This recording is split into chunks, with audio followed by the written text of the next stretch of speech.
Saya ingin Pak Gibran menyampaikan tips and tricks agar bupati, wali kota, dan pemerintah daerah yang lain bisa belajar agar proyek-proyek besar bisa dimasukkan di kota Solo. Bagaimana caranya ini? Tenang. Itu. Cukup? Cukup. Baik. Cukup. Silahkan waktu Anda. Pak Gibran, waktu Anda 2 menit untuk menanggapi.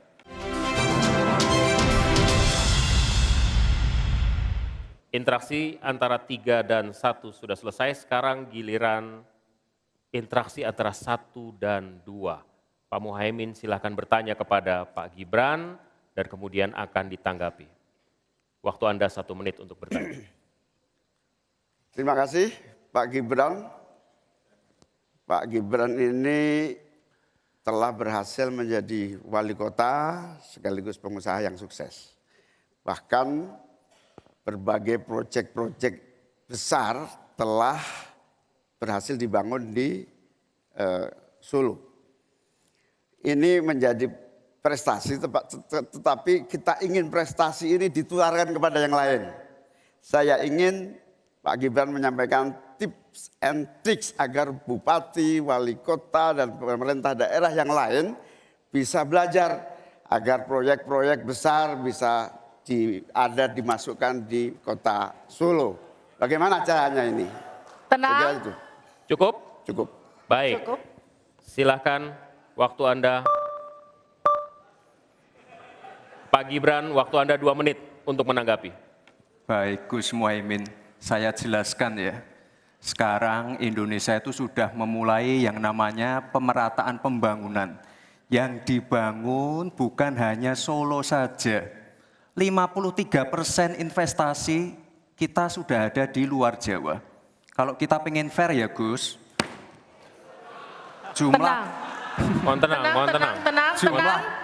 jumlah proyek, jumlah anggaran yang digelontorkan ke Solo sebelum saya jadi wali kota itu lebih besar. Saya tahulah ini arah pertanyaannya kemana, tapi yang jelas ini Gus, apa yang sudah dibangun, yang kita lihat bukan bangunan fisiknya saja, tapi kita lihat impact-nya ke warga.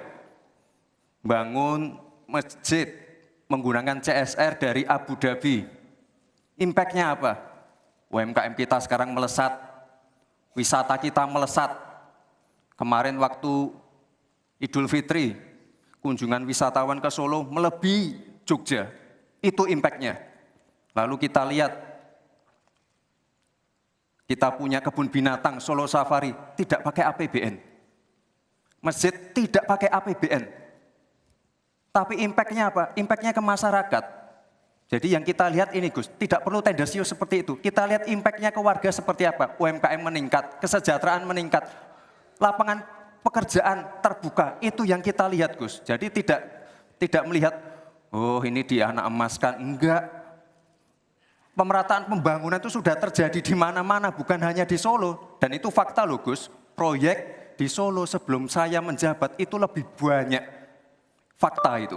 Terima kasih. Harap tenang, kita akan lanjutkan. Masih lanjut ini. Silakan Pak Muhaimin untuk menanggapi, waktunya 1 menit. Ya, yang saya tanyakan belum dijawab. Saya itu tanya tips and triknya agar investasi ataupun proyek-proyek besar bisa di sana. Sebab saya lihat itu ada 32 proyek pemerintahan pusat, ada juga berbagai program-program yang luar biasa, patut kita banggakan. Dibandingkan dengan misalnya Kota Madiun yang hanya 11%, Cirebon hanya 7%, Tasikmalaya. Kita ingin triknya apa? Sehingga akses pendanaan pembangunan itu bisa bersifat adil dan merata. Bukan hanya di satu kota, tapi berada di seluruh. Ini yang menjadi catatan saya adalah keadilan dalam melaksanakan APBN. Kalau kita jadi pemerintah pusat nanti, tugas kita adalah membagi secara adil seluruh proyek-proyek nasional kita. Cukup.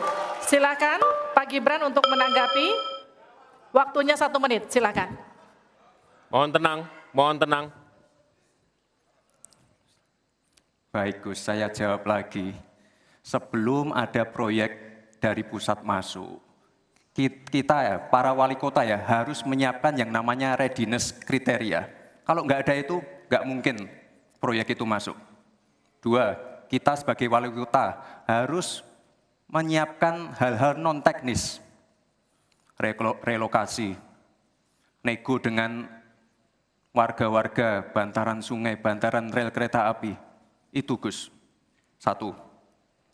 Lalu kita juga harus berkolaborasi, tidak semuanya pakai APBN. Ada yang pakai APBN plus APBD plus dibantu, saya sering dibantu Pak Ganjar, gubernur saya. Ini kolaborasi, jadi tidak semuanya APBN, ini kolaborasi, ada CSR juga, ada BUMN juga, ini kolaborasi. Dan sekali lagi sebelum itu masuk, kami para wali kota menyiapkan readiness kriteria, itu. Jadi ya saya kira ini cukup fair Gus. Ayo mana Baik. pendukung? Tenang. Apresiasinya.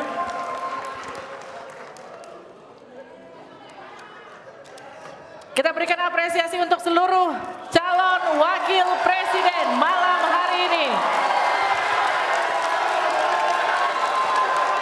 One on one, sesi pertama sudah lewat, masih ada 1 segmen lagi. Ketika calon wakil presiden bertanya dan berinteraksi dengan calon wakil presiden lainnya. Tetaplah bersama kami di debat kedua calon wakil presiden pemilu 2024. 2024.